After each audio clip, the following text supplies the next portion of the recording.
Bom dia, eu vou fazer uma revisão para a última avaliação do ano de 2025, dos primeiros anos, vespertino, do IFPR Campus Irati.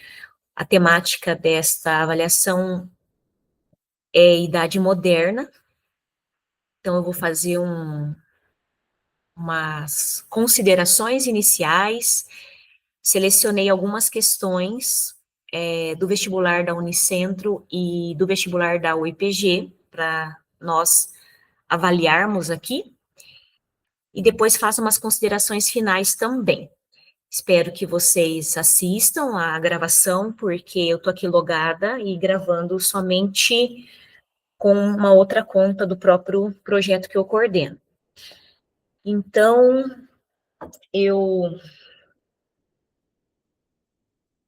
vou... Aqui está na tela de apresentação, mas tá.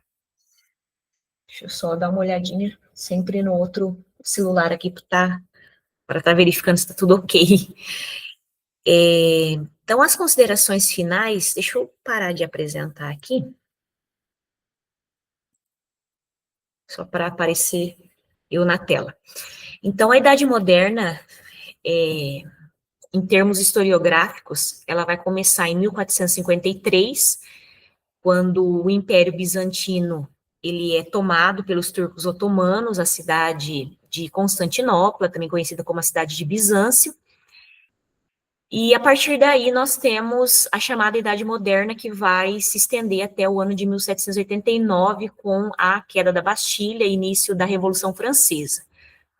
Mas, basicamente, o que nós vamos trabalhar hoje, aqui nessa revisão, e que eu quero que vocês se preparem, é esse processo de transição da Idade Medieval para a Idade Moderna, também conhecida como a transição do feudalismo para o capitalismo, e alguns fatos importantes que ocorreram na chamada Idade Moderna, que nós trabalhamos desta forma, né? Dividimos a Idade Moderna com as subtemáticas dos renascimentos no plural, então pensar renascimentos no plural, o renascimento comercial, o renascimento urbano e o renascimento cultural, e dentro dele tem o renascimento científico.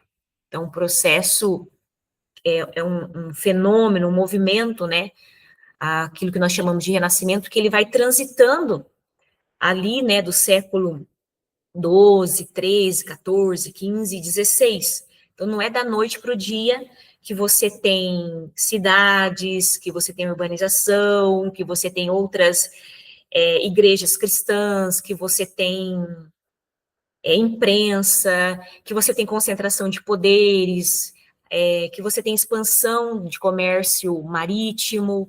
Então, nós temos que observar esse contexto da chamada Idade Moderna como essas características, esses fatos que estão ocorrendo a partir desse processo de transição. Então, não acontece da mesma forma em todos os territórios da região da Europa. O feudalismo não se desintegra da mesma forma em todas as regiões, o comércio não ressurge, não é retomado da mesma forma, com a mesma intensidade, né, em todos os territórios da Europa. A própria reforma protestante, ela vai acontecendo em alguns locais, depois ela vai expandindo para algumas regiões, mas ela não vai abarcar todo o espaço europeu com a mesma, com o mesmo volume, né, de intensidade, como acontece em determinadas regiões da Europa. Então, isso é muito importante que vocês entendam, né? Então, nós trabalhamos, além dos renascimentos, outros fatos importantes, como o processo de concentração dos poderes nas mãos dos reis, que nós chamamos de absolutismo / mercantilismo. Trabalhamos com reforma protestante e trabalhamos com grandes navegações. São esses temas que vão cair a partir dos materiais que eu trabalhei em sala, dos vídeos que nós analisamos, das descrições colocadas no quadro, das solicitações de outros materiais que estão no CLES para que vocês pudessem assistir, daquele resumo em PDF chamado Idade Moderna, que está no CLES, que vocês podem, né, observar aquele material, fazer a leitura de algumas informações constantes ali. até mesmo dos podcasts que vocês fizeram ao longo desse trimestre, e de todo o debate que foi realizado em sala de aula. Então, a prova vai consistir em 20 alternativas que vocês vão ter que colocar se são verdadeiras ou se são falsas, tá? Então, recapitulando algumas questões antes de avaliarmos ali as questões que caíram nesses processos seletivos. Então, o renascimento comercial, ele vai acontecer na chamada Baixa Idade Média, com a desintegração do sistema feudal. Ele vai se dar devido a algumas mudanças ocorridas por volta ali, mais ou menos, do século XI, XII, como, por exemplo, um certo momento antes do século XIV, que é considerado, né, o século da peste negra, o século das guerras, o século das revoltas camponesas. Antes disso, nós temos um momento de pacificação na Europa, e nesse momento nós vamos ter um boom demográfico, crescimento grande de pessoas, e esses fios vão ficar inchados. No primeiro momento, você tem abertura de espaços de produção, derrubada de bosques, drenagem de pântanos. Automaticamente, nós temos ali, nesse período, século XI, XII, nós temos ali um momento de inovações técnicas no campo agrícola. Então, algumas técnicas inovadoras para a época vão facilitar a produção, vai ter o aumento dessa produção. Com o aumento da produção e com o aumento da população, os feudos vão se desintegrando, e uma parte dessa população vai sendo redirecionada para outros espaços, principalmente espaços que antes não eram frequentados e não eram circulados, como, por exemplo, né, esses espaços entre, né, os feudos e essas estradas, porque elas eram muito perigosas. E é nesses espaços que vão surgindo pequenos vilarejos, chamados de burgos, e os moradores desses espaços, burgos, serão chamados de burgueses. Essa parte, né, da população, ela vai estar ligada muito mais ao comércio, às transições monetárias, à venda de produtos, à produção artesanal. Então, não são servos mais, não são nobres e não são clérigos. É uma outra camada social que vai surgindo nesse espaço chamado burgos, que vão sendo, né, eles vão crescendo ao longo ali da chamada Baixa Idade Média, e eles vão dando uma outra característica para essa sociedade. A partir da desintegração desses feudos, os reis, nos seus espaços chamados reinos, eles vão começando a retomar alguns elementos, algumas situações que antes eles não tinham poder. Então, criação de uma língua oficial para o território, uma centralização monetária. Oficialmente vai ser criada uma moeda para todos aqueles feudos que compunham o seu reino. Ele vai criar sua própria cavalaria, sem ficar dependendo dos seus vassalos. Então, essa centralização de poder nas mãos do rei vai permitindo também, então, esse processo, né, chamado absolutismo, de concentração de poderes políticos, onde os reis deixam de ser somente aquele suzerano que carrega a coroa, que é o suzerano maior, né, daquele espaço, mas materialmente, de forma concreta, ele vai assumindo alguns poderes militares, poderes fiscais, poderes econômicos, até mesmo o poder religioso, de concentrar ali no seu território a religião católica, e posteriormente nós vamos ver como que isso se dá em outros locais, no sentido de alguns reis apoiarem a reforma protestante. Então, todo esse processo está sendo retomado até mesmo com as cruzadas. Então, essas expedições militares, né, que a Igreja Católica vai monitorar, vai investir, alguns reis católicos também, em direção a Jerusalém, para tirar os muçulmanos, expulsar os muçulmanos daquela região. E a gente sabe que só a primeira cruzada foi um sucesso de forma efetiva, depois as outras cruzadas muitas nem alcançaram Jerusalém, muitas chegaram lá e não conseguiram retirar os muçulmanos daquela região, mas as cruzadas, elas conseguiram fazer com que o comércio fosse retomado no mar Mediterrâneo, fazendo com que algumas cidades da região onde hoje seria, né, a Itália, que antes não se tinha a ideia, não tinha esse país chamado italiano, mas Gênova e Veneza, ali de cara no mar Mediterrâneo, elas foram sendo cidades em que possibilitaram novamente alguns materiais, alguns alimentos, alguns produtos chegarem na região da Europa, via Oriente, devido a essa circulação de produção e de navegação no mar Mediterrâneo. Então, essa retomada do comércio se dá também a partir das cruzadas. Então, quando a gente tem esse processo de Baixa Idade Média e desintegração, nós temos um grande momento histórico chamado Renascimento, que é o renascimento cultural e renascimento científico. Então, mais pessoas estão pesquisando, investigando, observando sobre a natureza, sobre os seres humanos. Então, nós temos aí algumas características da retomada do pensamento da antiguidade clássica, leia-se Grécia e Roma Antiga. Então, a observação, a experiência vão levar alguns teóricos, alguns matemáticos, alguns biólogos, alguns artistas, alguns pensadores da época a defender teorias, a defender teses que na Idade Média elas não eram aceitas. Até mesmo porque nós sabemos que muitas dessas ideias contrariavam as teorias que eram confirmadas pela própria Igreja Católica. Então, dentre os nomes mais conhecidos no campo da ciência, nós temos Nicolau Copérnico, Galileu Galilei, o próprio Kepler.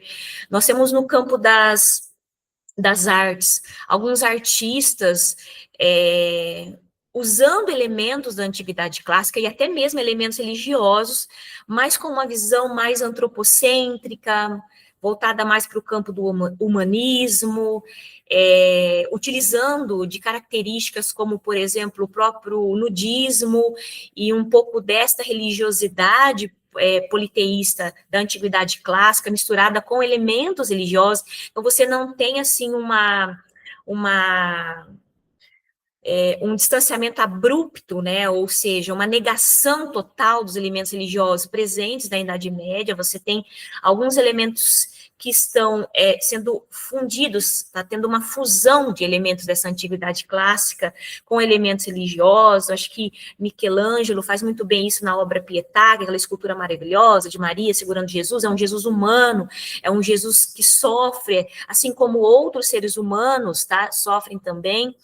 Você tem, por exemplo, o Homem Vitruviano, acho que do Leonardo da Vinci, que é bem interessante você analisar a questão da como a física está presente, o pensamento racional, o elemento do nudismo, a questão da matemática, do racionalismo e do antropocentrismo presente numa única obra, que é uma obra bem conhecida do Leonardo da Vinci. Então, nós temos esse campo das ciências, esse campo artístico ganhando muita força no sentido de retomar algumas discussões que eram realizadas na Antiguidade Clássica. Por algum tempo, na Idade Média, principalmente quando, né, houve aí o auge do feudalismo, as pessoas ficavam mais presas no campo rural, presas nesse viés ideológico do teocentrismo. Então, elas ficavam lotadas nesse campo, concentradas, e aí muitas dessas investigações científicas não ocorriam de forma intensa e nem eram, né, realizadas por pessoas que não estavam ligadas a instituições cristãs católicas. Então, essa é uma ideia bem geral, né, das chamadas configurações que ocorreram com o Renascimento. Nós temos também nesse campo a Reforma Protestante, que é bem importante vocês entenderem como que a Reforma Protestante ela ganha força com o avanço da imprensa, que é algo construído ali pelo um cientista, um inventor, o Gutenberg. Ainda no século XV nós temos, então, uma expansão da escrita, e nós temos, então, vários membros da igreja, teólogos mesmo, fazendo críticas de algumas das ações da Igreja Católica, entre elas a venda de indulgências, os privilégios dos clérigos, a questão do monopólio também da leitura e da tradução do livro sagrado, né, da Bíblia, que era feita toda manualmente antes da imprensa surgir, e também em latim. Isso impedia que várias pessoas em suas diferentes regiões tivesse acesso à leitura, porque eles não sabiam, não conheciam latim. Havia também um número muito grande de analfabetos naquele momento na Europa. Então, a reforma protestante, ela possibilitou tradução, né, da Bíblia para idiomas vernáculos, né, das regiões, diversas regiões europeias. Também possibilitou que outras pessoas não ligadas, né, à cristandade, a funções religiosas, tivessem acesso também à leitura por conta da imprensa. Então, esse avanço de outras alternativas cristãs possibilitou que a igreja retomasse, refletisse sobre as suas ações e retirasse algumas dessas ações e mudasse, né, o seu posicionamento. Assim, também enfraqueceu, de certa forma, o próprio monopólio da Igreja Católica na Europa. E aí nós temos alguns nomes importantes nesse processo de reforma, que é o Henrique VIII, o Martinho Lutero e o Jean Calvino.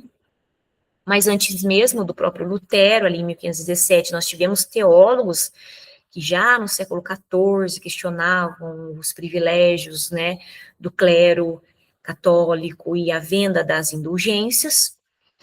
E nós temos um outro fato importante, que foi a expansão marítima via, né, o Oceano Atlântico, que ficou mais conhecido na história como Grandes Navegações, e foi uma expansão importante, que, entre aspas, né, esses navegadores encontraram novos territórios esses que foram explorados, e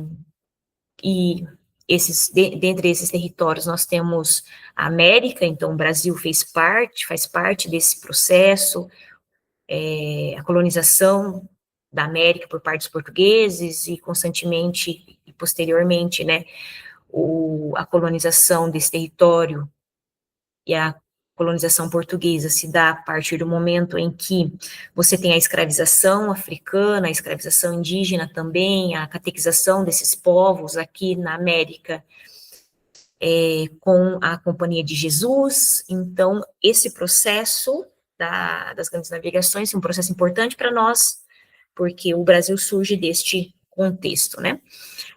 Então, agora eu vou fazer a avaliação dessas questões, dos processos seletivos, faço depois as considerações finais. Então, vou compartilhar aqui esse material.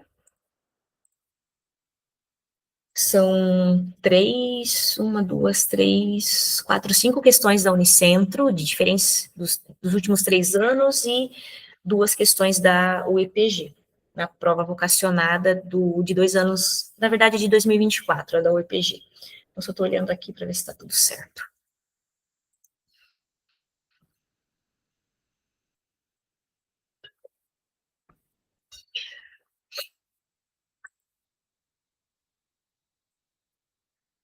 Então, a primeira questão da Unicentro é de 2025, tem um texto, e é sobre idade moderna. Vou fazer a leitura do texto e vou já para o gabarito, tá? Então, com o advento dos séculos 13 e 14, o panorama do comércio europeu modificou-se profundamente. A evolução das técnicas mercantil, mercantil, né? Comércio mercantil, resultantes do avolumamento das transações e de uma maior necessidade de capitais e de crédito, originou a substituição do pequeno mercador itinerante pelo grande mercador sedentarizado. Surgiram os primeiros banqueiros, né, ou capitalistas, expondo de toda uma rede de sócios e empregados. Eram estes que se deslocavam quando necessário e se localizavam nos pontos nevrálgicos do comércio internacional. Sobre as transformações ocorridas na conjuntura e na estrutura econômica europeia durante o período nomeado Idade Moderna, você tem algumas afirmativas aqui, e aí precisa avaliar essas afirmativas e depois responder, né, se A e a B estão. A Unicentro faz isso, é bem bacana vocês entenderem que se vocês souberem, né, tiverem certeza de uma questão quando ela é errada, você consegue, aqui alternativas, anular algumas questões e tentar ficar com aquelas que são as mais certeiras, né? Então, veja bem, aqui é uma questão relacionada a comércio. Então, aqui nós temos, no contexto da Idade Moderna, nesse momento que nós estamos estudando, nós estamos falando de comércio, tá? De expansão de comércio, né, tanto via terrestre ou via marítima. A gente não está falando ainda de industrialização, tá? Então, ocorreu um deslocamento do eixo econômico da Europa, do Mediterrâneo para o Atlântico. Então, eu sempre comento com vocês, né, sobre isso, né, que é a questão, por exemplo, de dizer que o mar Mediterrâneo, ele foi tomado pelos turcos otomanos a partir do século XV. Então, como não dava para navegar mais pelo mar Mediterrâneo, ou se comprava mercadorias, né, via comerciantes venezianos, genoveses, que compravam mercadorias, né, desses outros navegadores orientais que estavam dominando o mar Mediterrâneo, ou você ia para a chamada região das Índias por outro caminho. E por isso que o deslocamento para o Oceano Atlântico, ou seja, encontrar algum trajeto, algum caminho ou possibilidades de alternativas de caminhos para chegar nas Índias. E por isso navegar pelo Oceano Atlântico. Então, a questão 1 está correta. Então, se ela está correta, né, a gente fica com a letra A, com a letra B e com a letra D. A gente descarta a C e a E, tá? Houve o declínio, tá, das principais cidades mercantis e manufatureiras da Itália e a rápida ascensão das economias ibéricas, seguida pelos comércios holandeses e ingleses. Então, essa questão aqui, ela é uma questão correta. Então, essa questão, caiu da Unicentro 2025 a 3, tá? A resposta dela tá quase chegando aí, tá? Então, a gente tem, sim, como o comércio pelo mar Mediterrâneo ficou enfraquecido, houve um declínio dessas cidades mercantis que estavam localizadas na Itália. E a ascensão, sim, de Portugal e Espanha, no primeiro momento, foram pioneiras nesse processo das grandes navegações, devido à localização, devido à escola de Sagres localizada em Portugal, tá? Devido ao investimento, por exemplo, né, dos reis nesse processo. Então, tanto Espanha e Portugal, eles foram pioneiros nesse processo, e depois, claro, vieram posteriormente os holandeses e os ingleses. Então, essa questão está correta, 2, então a gente fica com a letra A por enquanto, e fica com a letra D por enquanto. A questão 3 diz assim, as explicações estruturais, baseadas ou não em pressupostos teóricos marxistas, identificam essa passagem da Idade Média para a Idade Moderna como o começo de um longo período de transição do feudalismo para o capitalismo. Então, essa questão está correta. Então, na história, a gente tem, né, vários historiadores que dizem assim, olha, quando a gente está saindo da Idade Média para a Idade Moderna, o comércio está sendo foi reativado, o comércio, né, terrestre ou marítimo, não estamos falando ainda, né, de industrialização. Essa é uma estrutura, um pressuposto lá dos teóricos marxistas, que a gente está vivendo, então, uma transição do feudalismo para o capitalismo. Esse é o cenário, transição do feudalismo para o capitalismo. Então, questão 3 está correta, a resposta é a letra D. Por que o 4 está errado, a afirmativa 4? Pode-se supor que as transformações ocorridas ao longo dos séculos XV e XVI processaram uma ruptura completa e abrupta entre a cultura medieval e moderna. Falso. Então, a gente está falando de transição, não é uma ruptura completa e abrupta. Nós temos elementos na Idade Moderna que vêm lá da Idade Medieval. E sempre lembra das pinturas, da própria literatura da Idade Moderna, que é renascentista, é antropocêntrica, mas tem elementos religiosos, tá? Tem esses elementos ainda de uma cultura agrária que não se desintegra totalmente de forma completa e abrupta. A gente não está vivendo só o comércio e esquecemos a agricultura, a gente não está vivendo só o antropocentrismo e estamos esquecendo o teocentrismo. Nós não estamos vivendo só o protestantismo e a negação total, né, de uma cultura de elementos religiosos católicos, tá? Então, a 4, ela está errada. Outra questão que caiu na Unicentro foi, ainda em 2023, que é bem legal a gente analisar, deixa eu diminuir ela aqui, é tipo como se fosse não, é na verdade um relacione. Então, a 4 da Unicentro aqui, né? De 2025, é para relacionar o país do que está acontecendo. Ao se tratar de questões relacionadas à cultura moderna, descobrimentos e outras transformações decorrentes do movimento renascentista, pode-se afirmar que tal movimento floresceu em várias regiões da Europa, adquirindo características próprias em cada uma delas. Sobre as expressões da cultura do Renascimento em outros territórios, além do italiano, relacione as informações na coluna da esquerda com as colunas da direita. Então, assim, ó, número 1, eu tenho que saber se a 1 é A, se a 1 é B, é 1 é C, é D ou E. Se eu tenho certeza em alguma das alternativas, eu consigo excluir aqui embaixo, tá bom? Então, vou deixar só a questão e as alternativas para a gente, né, saber a associação correta dessa questão aí. Nesse país, o Renascimento é caracterizado pelo otimismo decorrente das grandes navegações. Então, veja bem, se a gente está falando que esse país, ele está assim, ele é um país otimista nas grandes navegações, a gente tem a possibilidade de saber que talvez ou é Portugal ou Espanha, porque foram pioneiros nas grandes navegações, um desses países. Daí, depois fala assim, na literatura destacou-se Luís Vaz de Camões com Lusíadas. Aqui você mata a questão, porque eu comentei com vocês que Lusíadas é uma obra clássica, né, de Luís Vaz de Camões, um português, que narrou, né, esse contexto das grandes navegações, da expansão marítima nesta obra. Então, se eu tenho certeza que essa é a letra C, então, 1 é Portugal, eu fico com qual alternativa? Eu só fico com A e B, tá bom? E aí, depois eu vou tentando ver qual é a outra questão. O que difere, se vocês forem avaliar, é quase tudo. Vamos continuar aqui. 2. Quando houve a difusão dos ideais renascentistas e humanistas no final do século XV e início do século XVI, a região estava sob o impacto da reforma protestante liderada por Martinho Lutero. Então, assim, será que é Inglaterra, Martinho Lutero? Não, né? Então, vamos ver aqui, ó. O que, que a 2 aqui fala da A? A 2 fala que é a B, 2, B, França. Ou fala que é a 2, D, que é a Alemanha.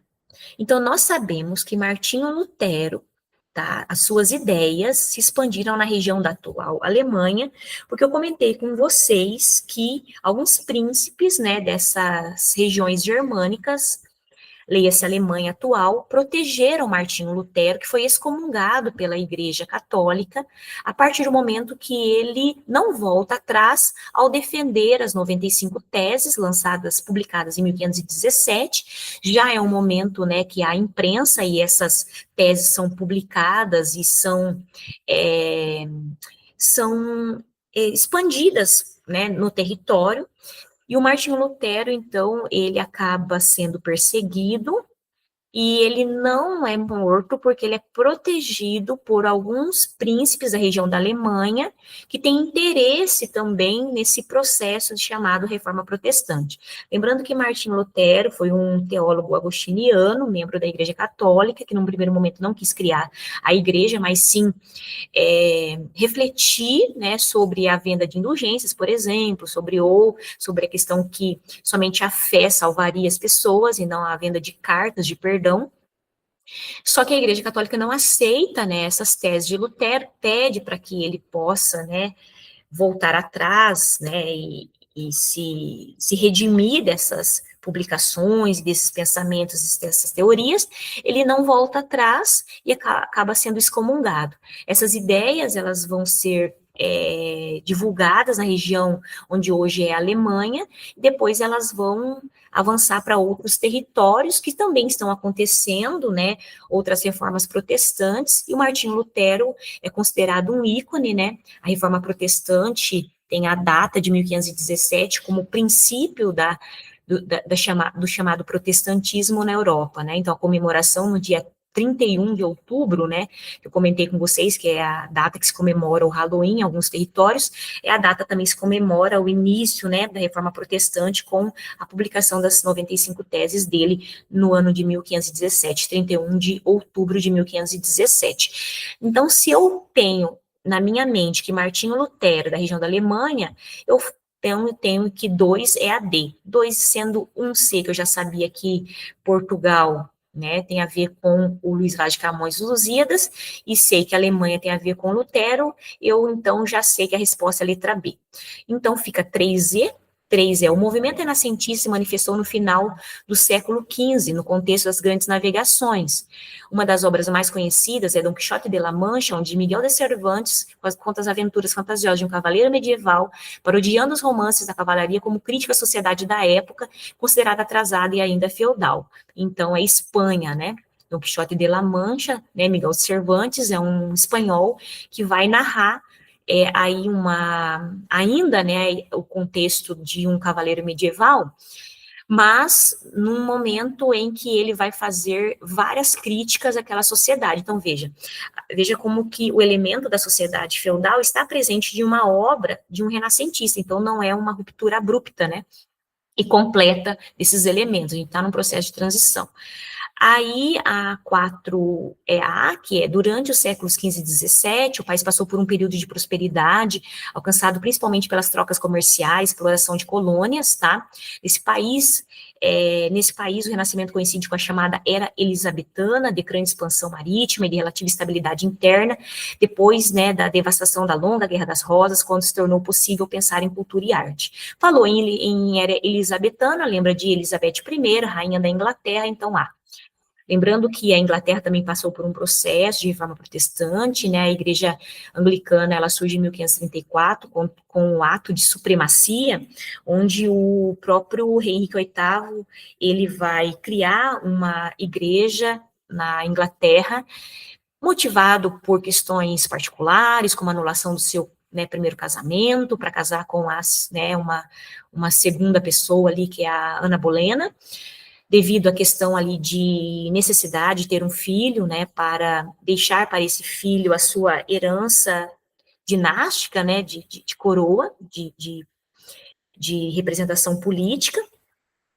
mas também nós sabemos que pós a criação da Igreja Anglicana na Inglaterra, o rei Henrique VIII, ele vai confiscar as terras da Igreja Católica, vai distribuir para uma camada social chamada gentry, que é uma pequena nobreza, para que ela, né, possa produzir nessas terras gêneros, né, alimentícios, mas principalmente a matéria-prima para a produção têxtil ali, usar para a produção de ovelhas e também a produção de algodão. Então, nós temos aí também motivações econômicas por trás, né, desta reforma protestante que acontece na Inglaterra. Aí, a partir desse momento, né, o rei Henrique VIII e todos os demais reis ou rainhas na Inglaterra, eles passam a ser o chefe, né, tanto chefe político quanto chefe religioso dessa igreja também. Ele passa a dominar o cenário religioso, porque ele é o chefe dessa igreja anglicana. E aí, por último, o 5 é B, que é França, né? Durante o período renascentista, os mecenas tiveram uma importante participação financiando pintores, né? Mecenas são pessoas ricas, elite na época, que investia, né, e financiava as artes. Nesse período surgiram novas ideias, como o filósofo, né, Michel de Montaigne, intitulado Ensaios. Essa obra, publicada em 3 volumes, defende uma postura cética com relação a dogmas ou verdades absolutas, então vai fazer várias críticas, vários questionamentos, tecendo, né, várias críticas tanto à igreja quanto aos homens da ciência. Então, isso é um relacione que é legal vocês entenderem, né, não que eu vou colocar isso numa prova, mas eu vou colocar alguns nomes relacionados aos territórios. Isso é bem importante que vocês tenham essa noção. Aí, gente, nós temos mais uma questão aqui, que é da Unicentro também, só que é de 2024. É um texto, daí também pede para colocar se é verdadeiro e falso. Ó, essa é uma questão legal, bem parecida do que eu vou fazer, só que eu não vou colocar texto, né? Então, essa é uma questão da Unicentro do ano de 2024. Vamos lá para ela. Vamos ler o texto. Basta ver as estatísticas ocupacionais de um país pluriconfessional para constatar a notável frequência de um fenômeno, o caráter predominantemente protestante dos proprietários do capital e empresários, assim como das camadas superiores da mão de obra qualificada, notadamente do pessoal de mais alta qualificação técnica ou comercial das empresas modernas. Cabe atentar que a reforma significou não tanto a eliminação da dominação eclesiástica sobre a vida de modo geral, quanto a substituição de sua forma vigente por uma outra, e substituição de uma dominação por uma regulamentação da conduta devida como um todo, que penetra todas as esferas da vida doméstica e pública até os limites do concebível. Essa é uma parte do livro do Max Weber, que é a Ética Protestante e o Espírito do Capitalismo, né? Nós temos, então, estudos que revelam que a partir do momento que a reforma protestante ela foi ganhando força em alguns territórios, ela foi sendo, essas novas religiosidades cristãs, elas foram sendo, sendo assumidas por parte de uma nobreza que estava muito ligada ao comércio e por parte da classe burguesa. Então, me parece que esse espírito presente do protestantismo era um espírito que estava presente também nessas camadas ligadas ao comércio. Então, muitos revelam, né, que o protestantismo esteve bastante presente em algumas regiões em que o comércio era mais ativo, né, em que a burguesia era mais fortalecida, tá? Então, sobre a reforma protestante, né, é para vocês colocarem verdadeiro e falso nessas alternativas aqui, depois vocês, no caso, na Unicentro, assinalar uma delas, né, se é A, B, C, D ou E. Então, vamos lá para essa questão. Ao considerar a reforma protestante, Weber propôs que o universo religioso desenvolveu-se de forma autônoma quando comparado às dimensões sociais, políticas e econômicas. De forma autônoma quer dizer assim, uma coisa é religião, outra coisa é economia, sociedade e política. Parece que não se mesclam isso, segundo Max Weber. E ele diz o contrário, né? Ele não diz isso. Na verdade, a gente, né, observa, por exemplo, vamos pegar o caso Henrique VIII novamente. Questões privadas, a vida privada dele, né, que é a anulação do casamento, com interesses de diminuir o poder que a Igreja Católica tinha lá naquela região da Inglaterra, porque a Igreja Católica tinha muitas terras. Então, você vê uma mescla de questões de interesses políticos, econômicos e religiosos, né, por trás da reforma protestante. Então, essa afirmativa, ela está falsa, porque o Max Weber, nesse texto que eu acabei de ler, ele não fala que a religião se desenvolve de uma forma autônoma, separada das outras dimensões. Inclusive, hoje a gente consegue observar como que está misturada a questão política e religiosa e econômica, né, nas igrejas, nas crenças, nas religiosidades, né, no universo espiritual. Então, é falsa. Se ela é falsa, eu fico com a letra D e a letra E. Segunda frase, durante a Idade Média, a usura era condenada pela Igreja Católica. Tá correto? Com a acusação de que o tempo pertencia a Deus e, portanto, lucrar com isso seria pecaminoso. Então, a reforma protestante, nesse sentido, ressignificou a noção temporal. Sim, então a Igreja Católica, ela dizia que você precisava ganhar dinheiro a partir do seu trabalho, se dedicando a ele. Então, lucrar sem trabalhar, ou seja, ganhar dinheiro sem usar o seu corpo, usar os seus membros, dedicar-se a isso, era visto como pecado. Quando a reforma protestante chega, ela ressignifica isso. Né? Essa questão do tempo, ela é ressignificada. Então, a fé passa a ser, tipo, como a única via para conseguir a salvação, como, por exemplo, defendeu o próprio Lutero. No caso do Calvino, ele defendia a predestinação, que já havia os eleitos, e que os outros conseguiriam também, né, adentrar esse universo de salvação, mas que dentro desse contexto, Deus já teria, né, feito a sua escolha de determinadas pessoas. Então, toda a questão temporal, toda a questão, até o conceito de salvação, ele foi ressignificado por esses teólogos, né, por esses novos mentores da chamada Reforma Protestante. Tá? Então, a questão de tempo, a questão de fé, a questão de religião, a questão de contato com Deus, tudo isso foi ressignificado com a Reforma Protestante, então essa questão está verdadeira. Weber é um dos autores fundamentais para compreender a Reforma Protestante, na medida em que propôs uma tese, segundo a qual o evento ofereceu algumas das principais bases para o desenvolvimento do capitalismo. E a questão correta, o Weber, nesse livro, né, tem o nome dele, o nome da obra aqui no finalzinho, não sei se vocês conseguiram pegar, né, o nome do livro é A Ética Protestante e o Espírito do Capitalismo, né, então ele vai propor, o Weber, essa tese de que esse evento, a Reforma Protestante, ela deu as bases, né, para o desenvolvimento do capitalismo. Ela também colaborou, a Reforma Protestante, ela colabora para o desenvolvimento do capitalismo, ainda nessa época comercial, tá? Então, verdadeiro. Se ela é verdadeira, a gente tá ficando só com a letra D aqui, ó. A outra é falsa. Como um revolucionário em seu próprio tempo, Martinho Lutero, na condição de leigo, né? O que está errado aí, né? Ele não era um leigo, ele era um teólogo, ele era membro da Igreja Católica.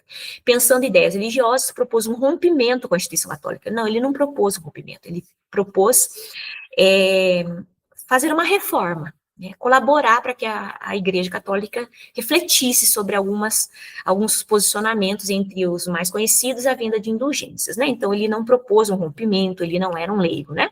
Então, está tudo errado aqui nessa questão. Só está certo que as 95 teses ficaram conhecidas mesmo a obra dele, né?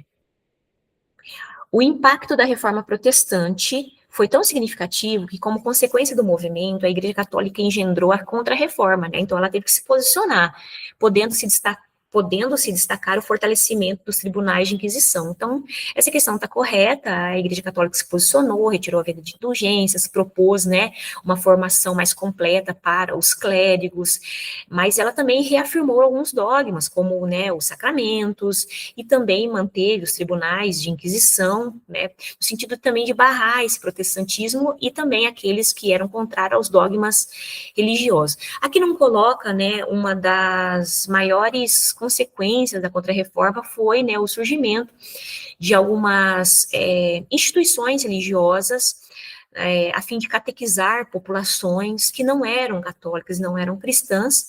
Uma das mais conhecidas foi a Companhia de Jesus, teve um papel muito importante na catequização dos povos aqui da América, no processo de colonização do território, com as chamadas grandes navegações, Portugal dominando, né, territórios na América, um país católico, precisava catequizar essas populações nativas também. Na Unicentro, em 2023, caiu, né, também duas questões relacionadas ao tema da da nossa prova. Essa aqui é uma obra, né, que é uma obra de Michelangelo, a criação de Adão. Você tem, né, aqui personagens religiosos, você tem a característica do nudismo, que é uma característica da antiguidade clássica, e você tem também, né, esses elementos entre os seres humanos e personagens também, né, bíblicos e tudo mais. Então, é essa mistura, essa fusão que eu falo para vocês, que não é um rompimento. Então, sobre essa imagem, sobre o conhecimento, tem algumas afirmativas aqui também que a gente pode avaliar, que é algo também que pode cair na prova, né? Então, são 4 afirmativas e vocês têm que colocar se são verdadeiras ou se são falsas, essa questão aí, tá? A questão 1 diz assim: a obra apresenta, do ponto de vista estético, continuidade em relação à iconografia da Idade Média em termos de anatomia dos corpos, sombreamento e trimensionalidade. É possível traçar paralelos entre a obra de Michelangelo e iluminuras medievais. Então, a 1, ela está falsa, essa questão. Por que ela está falsa? Porque a obra não apresenta uma continuidade em relação às telas, às pinturas feitas na Idade Média, e sim da Antiguidade Clássica, lá da época da Grécia e da Roma Antiga. Porque nós sabemos que na Idade Medieval não se fazia imagens de personagens sem roupa. Não havia, né, esse nudismo, esses elementos que prevalecem, né, as características de anatomia dos corpos e nem da tridimensionalidade. Era mais imagens planas, tá? Planas. E quando aparecia pessoas, tinham sempre aquelas auréolas, aquela coisa mais de dar uma configuração simbólica no personagem que está sendo, né, apresentado, basicamente, personagens religiosos. Então, nós não temos a continuidade entre iluminuras medievais com obras renascentistas. O que nós temos é a continuidade de arte da Antiguidade Clássica, Grécia e Roma, com a obra renascentista. Então, a 1 é falsa. Se a 1 é falsa, eu fico com a letra C e com a letra E. 2. O Renascimento é um movimento característico da Idade Moderna. Beleza? Até aí tá tranquilo. Ressaltando elementos como racionalidade e desenvolvimento estético. Em contraposição à Idade Média, em que não se produziu cultura. Olha, falar que não se produziu cultura na Idade Média é algo muito errado. Se produziu cultura? Sim. O que se não foi produzido é uma cultura comparada com a cultura renascentista, com esses elementos de racionalidade, antropocentrismo, de nudismo, de anatomia, tá bom? Então, a 2 está falsa. Se a 2 está falsa, eu já sei que eu fico com a C. Então, que a 3 e 4 são corretas, né? Que são as duas últimas ali. Na obra, inexiste rompimento total com o universo religioso. Inexiste mesmo o rompimento total. Porque você tem elemento religioso ali. Então, tente perceber que na 3 é uma questão de interpretação de palavra, gente, não é nenhuma questão histórica. Ó, na obra, inexiste, não existe rompimento total, porque há elementos religiosos. Na medida em que se aborda uma temática bíblica, e mesmo assim é possível ressaltar a materialidade da figura divina, que em vez de estar simplesmente flutuando, está carregado por anjos. Então, você tem um personagem bíblico, mas você tem uma característica renascentista, né? Com quais elementos? Por exemplo, aqui se a gente voltar, quais são os elementos daqui? O nudismo. Olha os detalhes do corpo. Isso mostra, né, preocupação com a anatomia humana. Nós estamos falando de cientificidade, de racionalismo, de antropocentrismo nessa obra. E uma das características do Renascimento diz respeito ao humanismo, que mesmo numa pintura marcada pelo elemento religioso, ressalta o ser humano em suas dimensões estética, do corpo e da filosofia, né, corporal e filosófica. Certíssima essa questão. Então fica a letra C, né, 3 e 4 são corretas. Agora a gente vai para uma outra questão que caiu também na Unicentro, que é a questão 3, um texto que fala sobre reforma protestante, tá? Eu não vou precisar nem ler o texto, tá bom? Vamos direto para essa questão aqui. Com base no texto e nos conhecimentos sobre a reforma protestante e contra-reforma. Então, a reforma protestante, criação de outras igrejas cristãs, Martinho Lutero, Jean Calvino, Henrique VIII. Contra-reforma foi a reação da igreja católica com esse movimento para tentar barrar, porque estava perdendo fiéis. E aí, nessa contra-reforma, nós tivemos, né, o Concílio de Trento, nós tivemos um novo posicionamento da igreja, retirando as vendas das indulgências, reafirmando alguns dogmas, mantendo os tribunais de inquisição, nós tivemos, né, uma condição mais assim, favorecida para aqueles que quisessem seguir, né, a vida, né, religiosa. Então, a formação de seminários para estudos e tudo mais, é bem importante que vocês entendam que a igreja se posicionou, reafirmou algumas coisas, retirou, para tentar, né, diminuir, né, a sua queda, seu enfraquecimento, tentar não perder mais fiéis, a criação de, né, como eu disse para vocês, comunidades, como a Companhia de Jesus, foi muito importante na catequização de, né, e de catequização e de conversão de povos para o cristianismo católico. Vamos ler a letra A. Apesar das tentativas de controle institucional realizadas pela Igreja Católica sobre a leitura da Bíblia, então a Igreja Católica, né, tinha um monopólio, tinha esse controle, né, em relação à leitura bíblica, né, antes da Reforma Protestante, a Reforma Protestante permitiu uma maior disseminação do texto, considerando as condições históricas favoráveis. Quais eram as condições históricas favoráveis durante a Reforma Protestante? O surgimento da imprensa, que ajudou na disseminação dos textos, e outras pessoas traduzindo, né, a Bíblia do latim para línguas vernáculas. Então, nós temos, por exemplo, um teólogo que eu comentei com vocês, né, que ele, lá já no século XIV, deixa eu pegar o nome dele, acho que eu passei no quadro, ele foi, para falar bem certinho, o nome dele, procurar aqui, que o nome dele é meio difícil, então,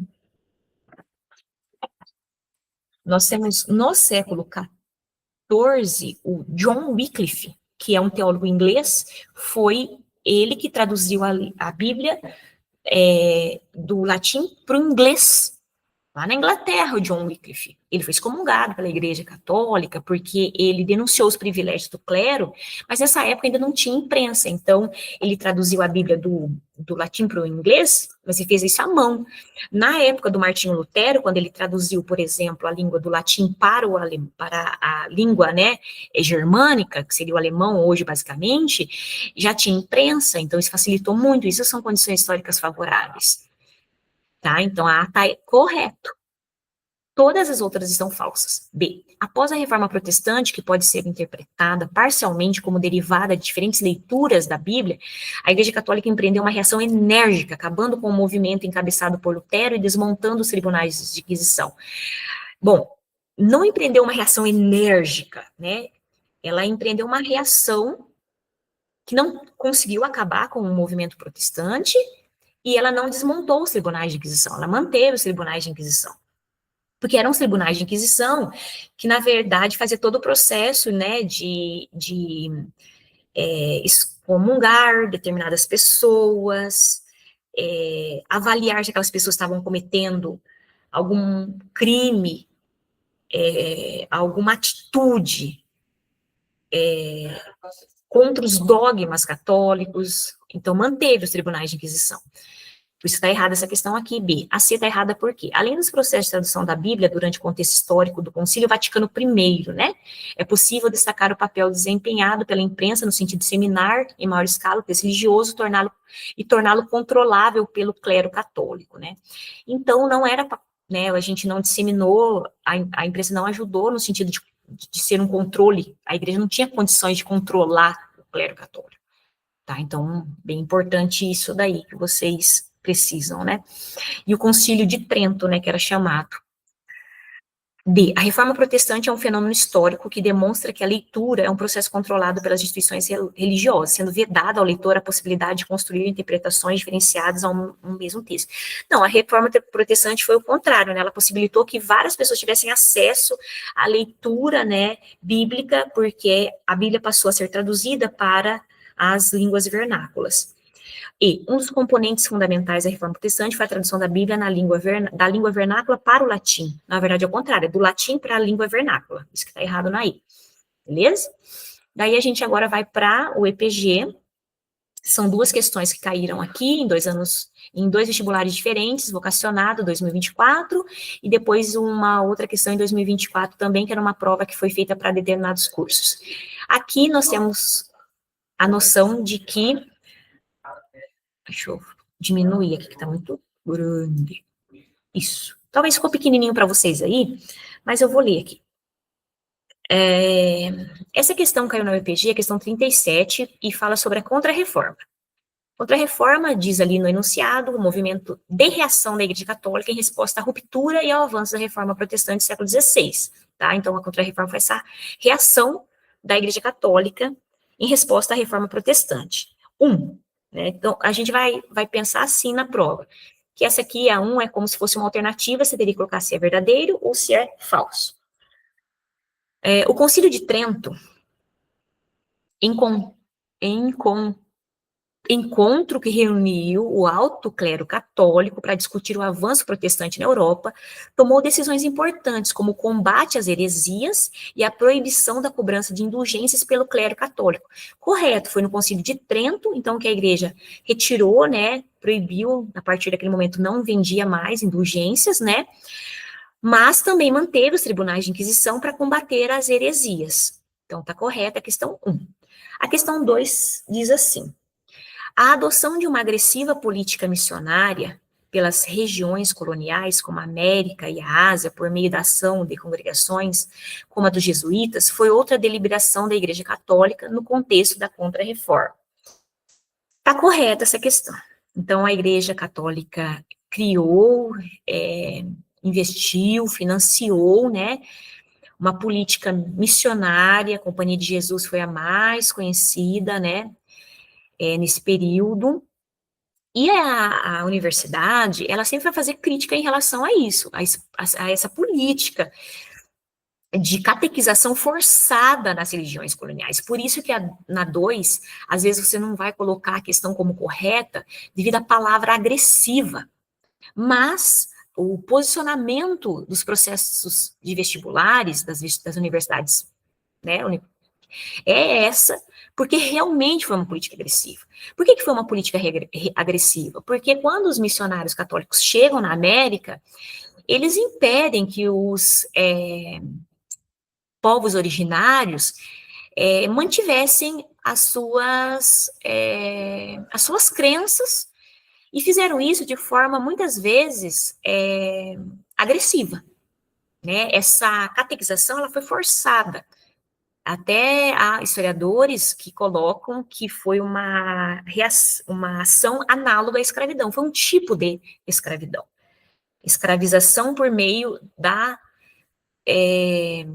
catequização forçada. O que mostra, né, o que mostra a intolerância e não a tolerância, tá? 4. Cientistas que, valendo-se do avanço do conhecimento científico, ousaram questionar a concepção católica sobre a origem do mundo, questionar, por exemplo, dizer que, por exemplo, que o Sol era o centro do universo e não a Terra, por exemplo, que a Terra não era plana, e sim era uma esférica, né?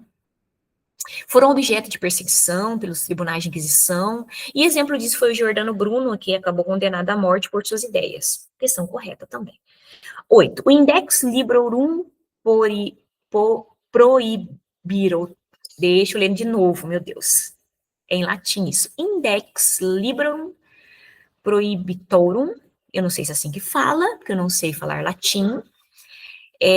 Mas é como se fosse a lista dos livros proibidos, tá? Pela Igreja Católica, formado por livros considerados heréticos, né? Então, que não deveriam ser lidos pela comunidade, né, cristã, católica.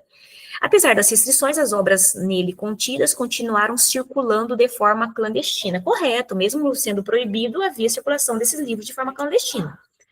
16. Tentando conter a perda de clérigos para as nascentes religiões protestantes, a Igreja Católica autorizou o fim do celibato. Não, falso, manteve o celibato para o clero.